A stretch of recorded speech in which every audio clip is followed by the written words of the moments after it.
that's important to understand about a narcissist is that they are going to be feeding you sad sob stories about their childhood that are oftentimes made up or stolen from somebody else. And if you're wondering who the heck would lie about childhood trauma, the answer is a narcissist, especially a covert narcissist who has to survive off of a perpetual victim narrative. One way to lure you in quickly with a false sense of intimacy is to get you to feel sorry for them.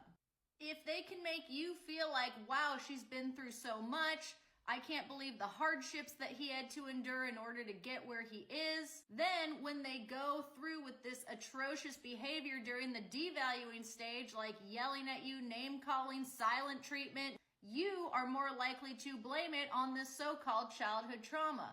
Well, they're just very disturbed. They weren't raised right. Their dad left them, so now they're trying to leave me.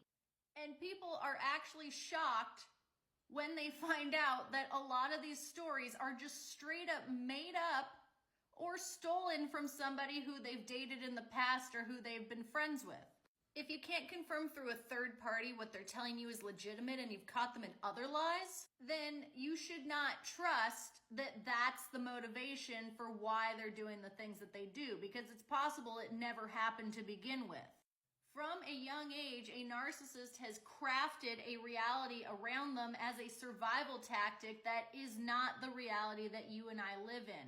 It's one where they're never wrong, they're the best, they don't have to take accountability. Everybody's out to get them for this reason or the other because they're envious and jealous of them. And so they are used to lying. They are used to believing their own narrative. And they will incorporate other people's stories like a shapeshifter if it benefits them and gets them sympathy from other people. And yes, they will lie about the most horrific things you've ever even imagined. They will lie about SA. They will lie about their parents being murdered in front of them. Because the more brutal the story, the more sympathy they get from you, and the more that they can get away with these horrible behaviors while you sit here and justify it because they came from childhood trauma.